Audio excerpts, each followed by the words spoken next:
তা নয়, আমরা মূলত নবনির্বাচিত বিধায়কদের সঙ্গে প্রশাসনের সমন্বয়কে জোর দিয়েছি। আমরা জোর দিয়েছি উন্নয়নে এবং অধিকাংশ গ্রাম পঞ্চায়েত এবং পৌরসভার লোকেরা পালিয়ে গেছে, কেউ তাদের তাড়িয়েও দেয়নি।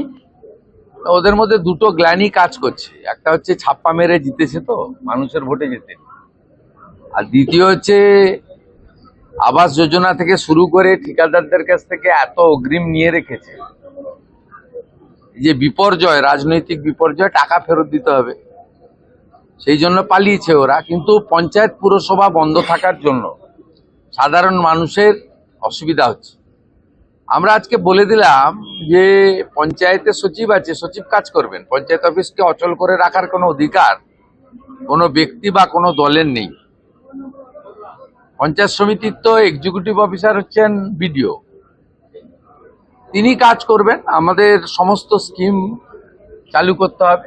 তৃতীয়ত, কেন্দ্রীয় সরকারের সমস্ত স্কিমে যুক্ত হয়ে গেছি আমরা, তার সুফল যাতে আগামী জুলাই মাস থেকে জনগণ পায়, তার জন্য প্রাথমিক যে কাজ, আয়ুষ্মান ভারতের পোর্টাল, বিশ্বকর্মা যোজনার এমএসএমই ডিপার্টমেন্টের কমিটি তৈরি করে ট্রেনিং এর প্রস্তুতি, আরো নতুন 15 লক্ষ মা বোন দিদিকে উজালার 400 টাকা কম গ্যাসের সুযোগ পাইয়ে দেওয়া, উজালা 3। এরকম অসংখ্য জায়গা রয়েছে যেগুলো নেগলেক্ট হয়েছিল। আর চতুর্থত, প্রি মনসুনের প্রস্তুতি যাতে ক্ষয়ক্ষতি হয়। পঞ্চম, সিন্ডিকেট, তোলাবাজি, কাটমানি বন্ধ হলো কিনা, সরকারি রাজস্ব আসছে না লিকেজ হয়ে যাচ্ছে। একটা শুধু বীরভূমের পাথরে 30 লাখ টাকা ডেলি রেভিনিউ থেকে 2 কোটি 30 লাখ হয়ে গেছে, এটা 5 কোটি যাবে। ওখানে রেভিনিউ লিকেজ ছিল ডেলি 5 কোটি, মাসে 150 কোটি, বছরে 1800 কোটি। কি টাইপের রেভিনিউ লিকেজ হয়েছে, এটা একটা এক্সাম্পল। এটা সব জায়গায় আছে, পশ্চিম বর্ধমান, পূর্ব বর্ধমানে বালিতে তো ভয়ঙ্কর। সাথে সাথে এটাও আমরা বলে দিয়েছি, প্রয়োজন হলে বালির রেট বেঁধে দিন, যাতে এই অবৈধ ঘাট বন্ধের সুযোগ নিয়ে সোনামুখীতে 8,000-এর বালি 16,000 বলছে, যাতে সাধারণ গরিব মানুষের কাছে বিজেপি সরকারের ভাবমূর্তি খারাপ হয়, এই চক্রও কাজ করছে। এটাও আমাদের এইসব বিষয়ে অগ্রাধিকারের ভিত্তিতে আমরা করেছি, এবং আধিকারিকরা যাতে মেসেজ পেয়ে যায় যে সরকার কি চাইছে, সেই জন্যই তড়িঘড়ি করে এই মিটিং। এইরকম মিটিং আরো কয়েকটা হবে, যাতে আমরা সম্পূর্ণ করে দিতে পারি গোটা রাজ্যকে।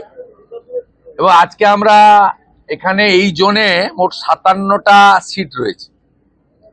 50 জন বিজেপির এমএলএ, 50 জনই এসছেন, ইনক্লুডিং মাই মিনিস্টার্স কলিগ। 7 জন টিএমসির এমএলএ কে আমরা ডেকেছিলাম। কালকে মুরারইর এমএলএ আমাকে মেসেজ করেছিল যে আমি আসবো, সম্ভবত আসেনি না, ঠিক আছে। তা আগে 5 বছর মমতা ব্যানার্জি আমাদের ডাকতেন না, বর্তমান বিজেপির মুখ্যমন্ত্রী ওনাদের ডেকেছেন। আগে বিজেপির এমপিদের ফোন ধরতো না বিডিওরা, ডিএম তো দূরের কথা, দিশার মিটিং হতো না। আমাদের 2 এমপিকে আমরা মঞ্চে বসিয়েছি, তাদেরকেও যুক্ত করেছি। যেখানে যেখানে বিজেপির এমপি আছে তাকেও যুক্ত করতে হবে। তারা দিল্লি থেকে টাকা নিয়ে আসবে, এনএইচ এর স্কিম, রেলের স্কিম সব ওরা দায়িত্ব নিয়ে আসবে। ডবল ইঞ্জিনের সুফল আমরা মানুষকে পৌঁছে দিতে চাই। পরিশেষে দুর্গাপুরে আমাদের 2-3 মাস আপনারা দিন। এখানে লক্ষণ গোড়াই, চন্দ্রশেখর ব্যানার্জি, আমাদের পার্থ ঘোষ, বিজন মুখার্জি, অগ্নিমিত্রা পাল, কৃষ্ণেন্দু মুখার্জি, ডক্টর অজয় পোদ্দার, জিতেন তিওয়ারি, আমাদের সবাই বলেছেন যে একদম আসানসোল, চিত্তরঞ্জন, অন্ডাল থেকে দুর্গাপুর পর্যন্ত এটাকে প্রায় খরা করে দিয়েছে। সেল, অন্যান্য যা অর্গানাইজেশন আছে, সেন্ট্রাল গভর্নমেন্ট, স্টেট গভর্নমেন্ট, আমরা একসঙ্গে মিলে এখানে কিভাবে শিল্পে জোয়ার আনতে পারি, বিকল্প কর্মসংস্থানের সুযোগ দিতে পারি, এটাও আছে। কিন্তু আমরা ওই হাততালি কুড়ানোর জন্য এই দেউচা পাচামির মতো ফ্রড কথাবার্তা বলি না, বলবো না। আমরা সিদ্ধান্ত নিয়েছি কথা কম কাজ বেশি, যা বলবো ভেবে বলবো, আর যেটা বলবো সেটা করে দেখাবো। আর লাস্ট আপনাদের বললাম, আজকে মুখ্যমন্ত্রী এসেছিলেন, 5 জন মন্ত্রী এসেছিলেন, চিফ সেক্রেটারি, ডিজিপি এসেছিলেন। রাস্তা বন্ধ হয়েছে? এর আগে সরকারের এই ধরনের প্রশাসনিক সভায় 2 থেকে 4 কোটি টাকা খরচ হতো। আজকে আমাদের ন্যূনতম যেটুকু না করলে নয়, সবাই দুপুরের পরে যোগদান করলেন, সন্ধ্যার সময় বেরিয়ে বাড়ি চলে গেলেন। আমরা প্রশাসনিক খরচ কমানোর উদ্দেশ্য নিয়েই, অপ্রয়োজনীয়, বিগত দিনের সরকারের সময় 3 দিন ধরে সব শুট বুক থাকতো। 40 জন আইএস, 50 জন আইপিএস, 7,000 পুলিশ এবং কয়েক কোটি টাকা জলে ফেলা হতো। আজকে এগুলো আশা করি দেখতে পাননি, ভবিষ্যতেও আমরা সুযোগ দেব না এসব দেখার। এটা প্রো পিপুল গভর্নমেন্ট, ডবল ইঞ্জিন গভর্নমেন্ট। এই গভর্নমেন্ট মানুষ যা চায় তাই করবে। আপনার সরকার আপনার পাশে, আপনারা এই সুযোগ পরিষেবা আপনারা পাবেন, এটাই ছিল আমাদের মূল বিষয়।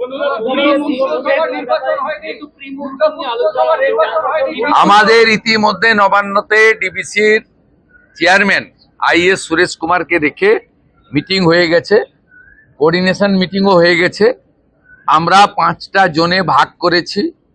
এমনি সব জায়গায় বিডিও এসডিওরা ইরিগেশনকে নিয়ে করবে, 5টা জোনে ভাগ করেছি আমরা। নিম্ন দামোদর, ঘাটাল, কান্দি, মালদা, উত্তরবঙ্গ, 5টা জোনে বিভিন্নভাবে ভাগ করা হয়েছে, যেখানে এই জলে মনসুনের সময় বিগত দিনে ঘটনাগুলো ঘটে এবং মানুষ কষ্ট পায়। আমরা এক্ষুনি 100% সলিউশন করতে পারবো না, কারণ আমরা একদম খুব অল্প সময়ের জন্য দায়িত্ব নিয়েছি। কিন্তু সরকার ক্যালাস সরকার হবে না, আর পাহাড়ে মানুষ ভেসে চলে যাবে, আর মুখ্যমন্ত্রী মা দুর্গাকে নিয়ে প্যারেড করবেন, এসব কাজ এই সরকার করবে না। এটা সংবেদনশীল সরকার, সচেতন সরকার, জনগণের প্রতি দায়বদ্ধ থাকা সরকার। তার জন্য প্রি মনসুনের যা যা কাজ করা উচিত আমাদের ক্যাপাসিটির মধ্যে আছে, আমরা স্টার্ট করে দিয়েছি। ডোন্ট গেট ওরি। আমার এভাবে বলা উচিত নয়, ভোট কখন হবে স্টেট ইলেকশন কমিশন বলবে। আমরা শুধু বিশ্বাস করি, হাওড়াতেও যেটা আমি দুপুরের আগে বলে এসেছি, যত দ্রুত সম্ভব নির্বাচিত বোর্ডের হাতে ক্ষমতা হস্তান্তর আমরা চাই। দুর্গাপুরের মানুষকে আমি আশ্বস্ত করতে চাই, দুর্গাপূজা বা কালী পুজোর পরে যে কোনো সময় নির্বাচন করার বিষয়ে সংশ্লিষ্ট দপ্তরের মন্ত্রী অগ্নিমিত্রা পাল বা রাজ্য সরকার, আমরা সহযোগিতা করব স্টেট ইলেকশন কমিশনকে। তার আগে ডিলিমিটেশন, চূড়ান্ত ভোটার তালিকা প্রকাশ এবং এখন যে নাগরিক পরিষেবাটা চালু করা দরকার, এই কাজটা করার জন্য আমরা নির্দেশিকা বলেছি এবং মাননীয় মন্ত্রী নিজে মনিটরিং করছেন প্রধান সচিবকে নিয়ে। শুধু একটা কথা আমি দুর্গাপুরের মানুষকে আশ্বস্ত করতে চাই, 2017 সালে আপনারা দুর্গাপুর কর্পোরেশনের ভোটে কেউ ভোট দিতে পারেননি। ভারতীয় জনতা পার্টির শাসনকালে কোনো নির্বাচনে কোনো ভোটার ভোটাধিকার থেকে বঞ্চিত হবেন না। আমাদের সময়কালে একটি রিপোল চলছে, ফলতাতে আপনারা শত চেষ্টা করেও উৎসবের পরিবেশ ছাড়া অন্য কিছু ছবি দেখাতে পারেননি এবং 90% পোল রিপোলে হয়েছে। বিশেষ করে 10 বছর বঞ্চিত থাকা ভোটাররা উৎসবের মতো ভোট দিয়েছেন। গ্রামবাসীরা সবাই মিলিত হয়ে খাওয়ারের ব্যবস্থা করে ভোট দিচ্ছেন। আমি টিভিতে ইউটিউবে যা দেখছি তাতে ভারতীয় জনতা পার্টির শাসনকালে প্রথম একটি নির্বাচন গণতন্ত্রের মহোৎসবের মতো কিভাবে উৎসবের আকার নিতে পারে, ফলটা দেখলেই সারাটা দিন কেমন যাবে ভোরবেলায় বোঝা যায়। তাই দুর্গাপুরের মানুষ আশ্বস্ত থাকতে পারেন, বাঁকুড়া থেকে বীরভূম থেকে গুন্ডা এনে 2017 সালে আপনাদের ভোট দিতে দেননি। তাই আপনারা যখনই সুযোগ পান ওদেরকে শিক্ষা দেন। 2019-এ শিক্ষা দিয়েছিলেন, আলুয়া লেজি জিতেছিল।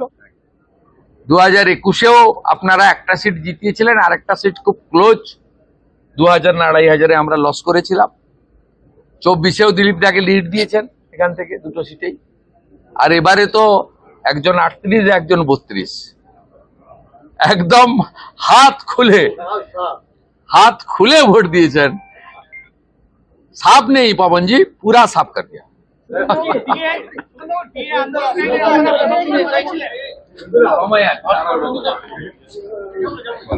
चलो।